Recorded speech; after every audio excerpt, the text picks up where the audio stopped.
Great. So the agenda of today, we're going to discuss a little bit on cyber threats, what to do, what are successful companies doing to be efficient in managing crises, what is a dialogue on what are the crisis criteria or considerations.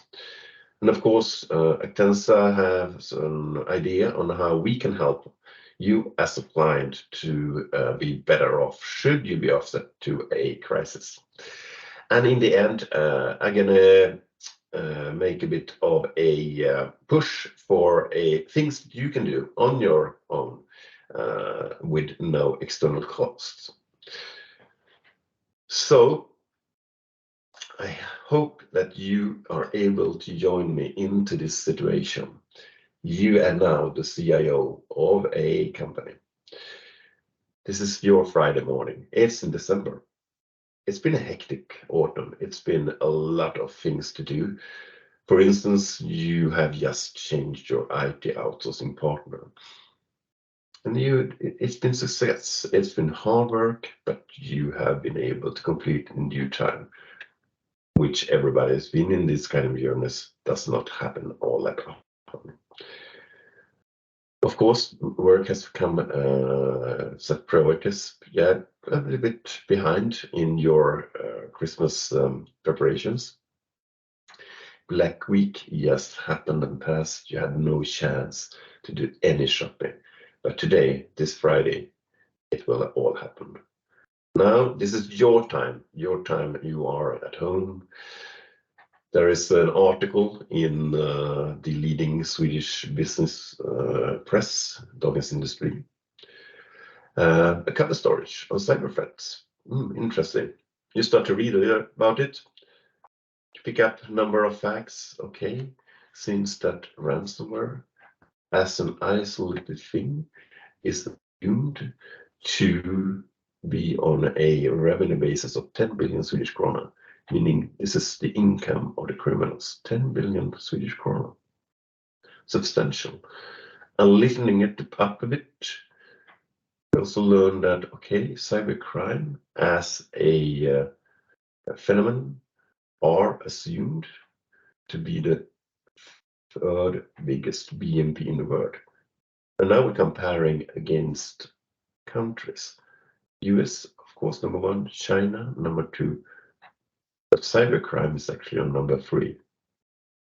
You continue to read, there's in the article, it's a example of a company who have been public on their experiences. DaneX seems that they've done a good job there. They were able to quickly isolate the threat by deconnecting critical equipment, pieces, routers, everything like that. They had a good plan on how to start to do their supply of new, fresh equipment, meaning equipment that you know for certain, they didn't know for certain it was not infected. Now, great. We've never been under attack. Time to get to work. Okay. Putting on your computer. It started off well. Boom. Black screen. All dead. Could it be the power supply again?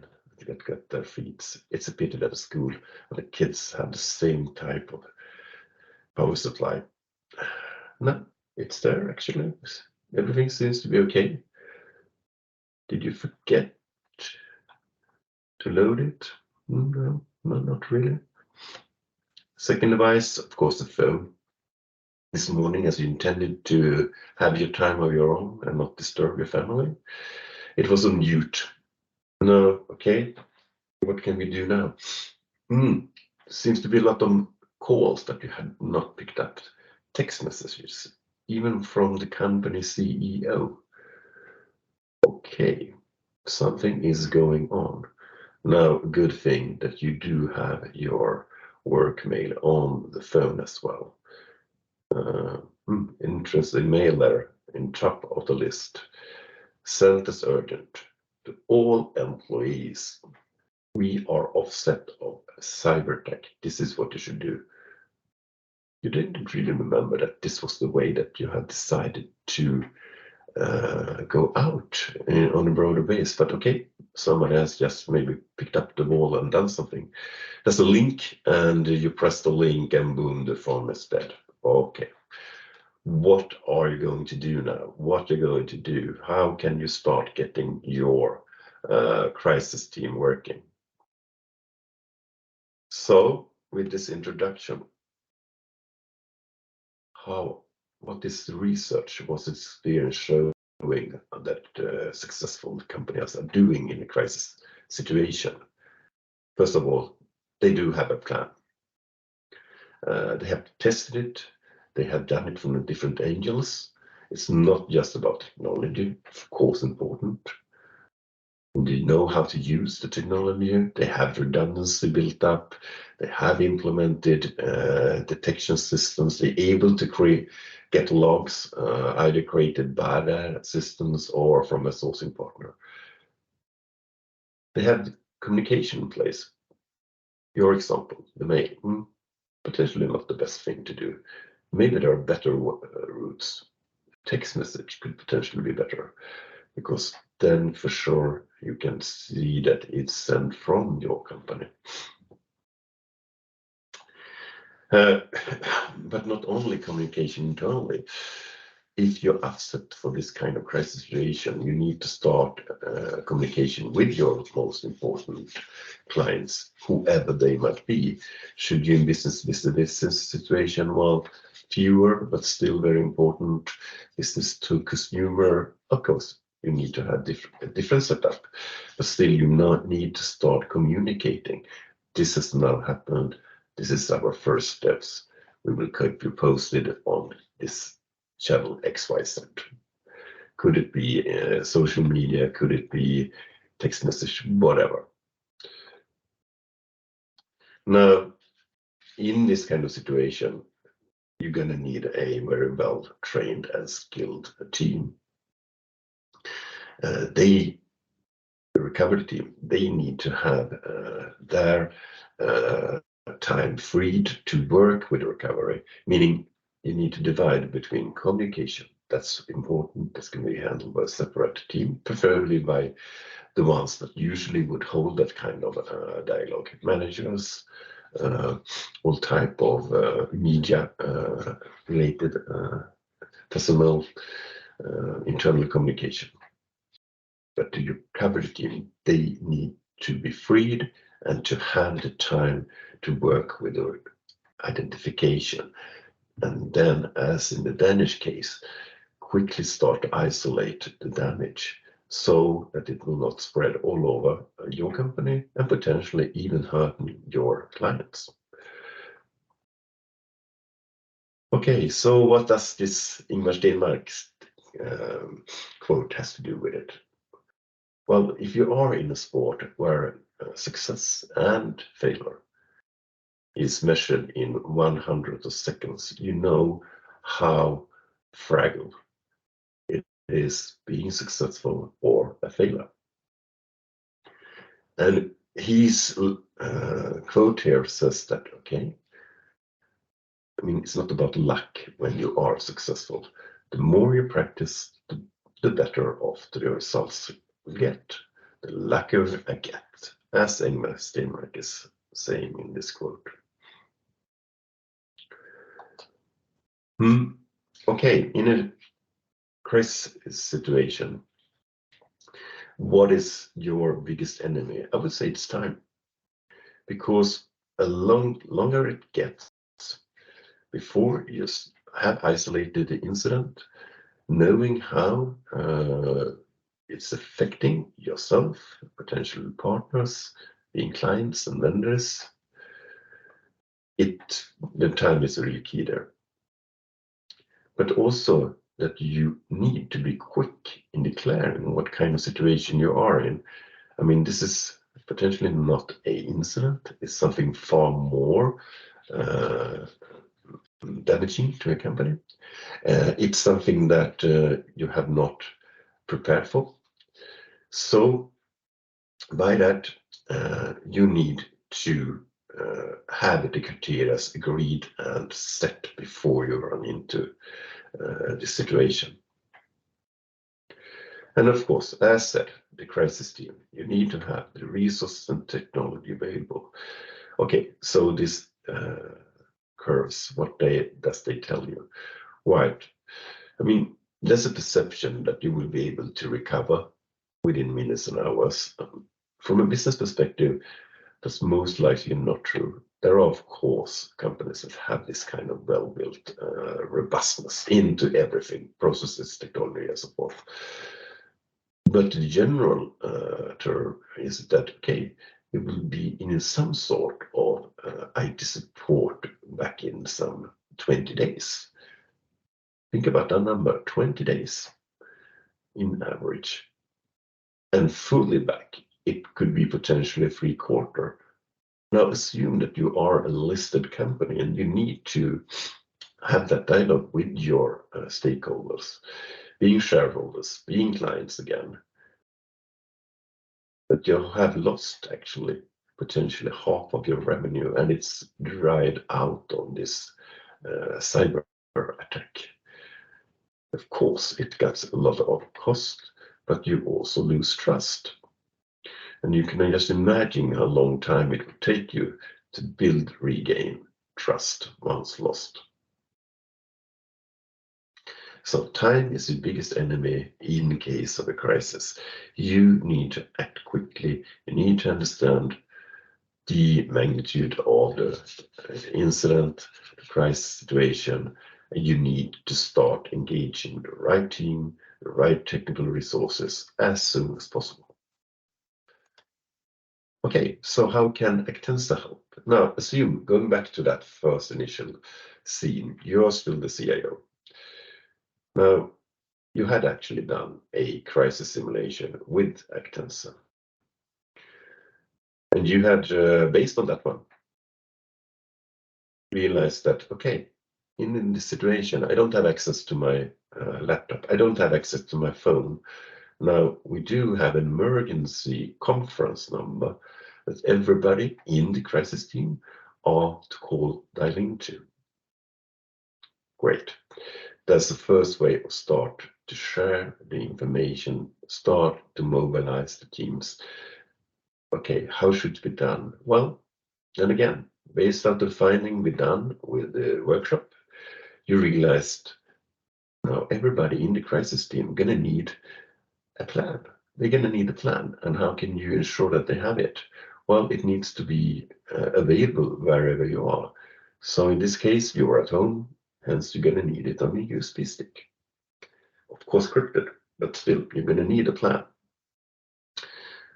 Okay, so you have now a second phone, you have a plan, you have access to a plan, you started to work through your home computer, or if you have that plan, you can also have a second company computer at home. That's just, again, up to what you decide this should cost and how well you want to be prepared. If you don't have that possibility to have a second laptop, then it's of course an opportunity to have a thin client.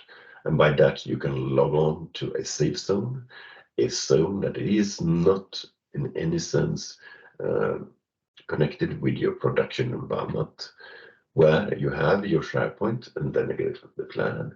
You have your community tools.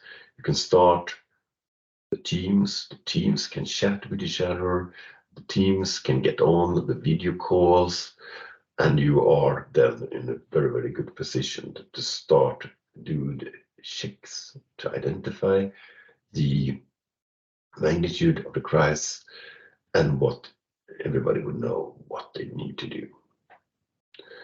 Different ways to place scenarios. But okay, most importantly, based on our experience, you need to have a good representation of the company. This is not a technical exercise. It's not just for the techies.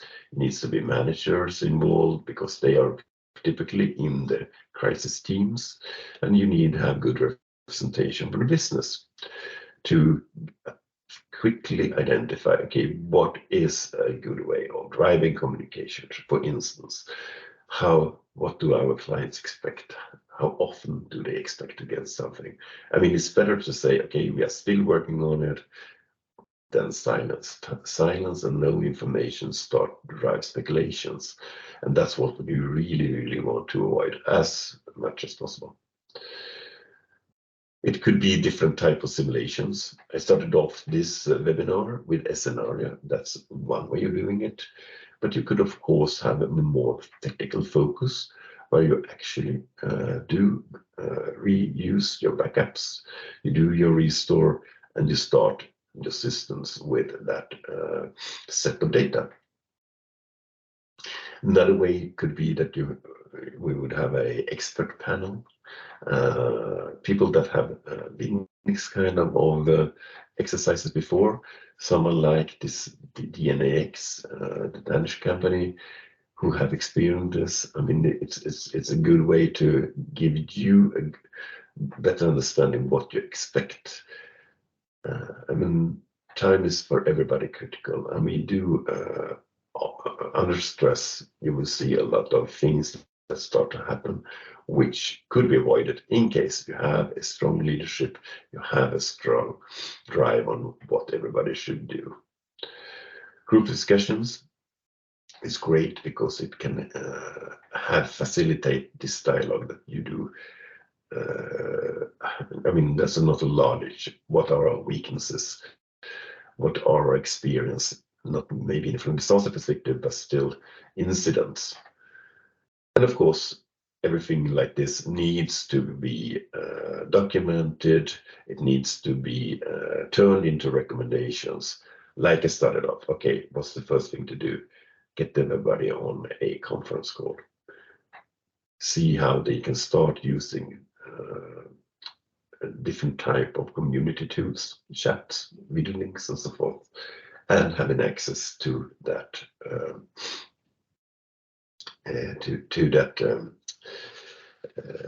additional work set, either a physical laptop provided by a company or a thin client that you run out of home.